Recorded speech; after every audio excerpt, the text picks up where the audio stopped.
Ukraine से युद्ध शुरू होने के बाद रूस ने अब तक अपने सैन्य हथियारों और सैन्य क्षमता को काफी अपग्रेड कर दिया है। अमेरिका भले यूक्रेन को अपने बेहतरीन हथियारों की सप्लाई कर रहा है, लेकिन कई रिपोर्ट में यह बात कही जा चुकी है कि रूसी हथियारों के आगे यूक्रेन को दिए गए अमेरिकी हथियार कहीं नहीं टिकते। रूस ने कई ऐसे हथियार और बम तैयार किए हैं जो बहुत ही घातक है।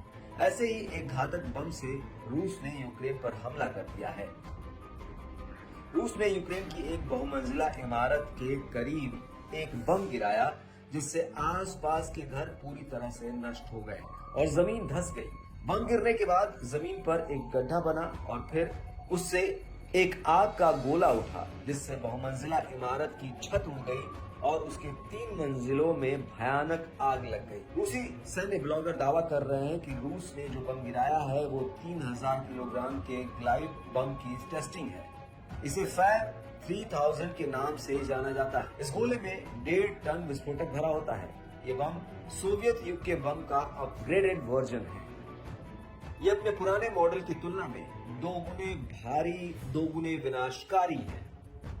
इन्हें अपग्रेड कर फिक्स्ड विंग और जीपीएस सिस्टम के साथ जोड़ा गया है। इन्हें ऐसे बनाया गया है कि ये बम यूक्रेनी एंटी एयर डिफेंस सिस्टम की पकड़ में भी नहीं आते। इस बम के अन्य मॉडल फैब 500 और फैब 1500 है। यूक्रेन में फेंके गए बम के बारे में दावा किया जा रहा है कि ये 1 किलोमीटर से भी अधिक दायरे में अपना कहर बरपाते हैं। हालांकि यूक्रेनी अधिकारी इस हमले में इस्तेमाल किए हथियार को लेकर कोई दावा नहीं कर रहे हैं। उनके मुताबिक बिल्डिंग में हमला करने के लिए किस बम का इस्तेमाल किया गया है, ये जांच के बाद ही पता चलेगा। हालांकि उन्होंने कहा कि अगर ग्लाइड बम गिराए जाने की पुष्टि हो जाती है तो ये फैब 3000 का पहला सबूत होगा। इसको लेकर विश्लेषकों का कहना है कि अगर रूस ने फैब 3000 को लॉन्च करना सीख लिया है तो ये उसकी एक बड़ी उपलब्धि है।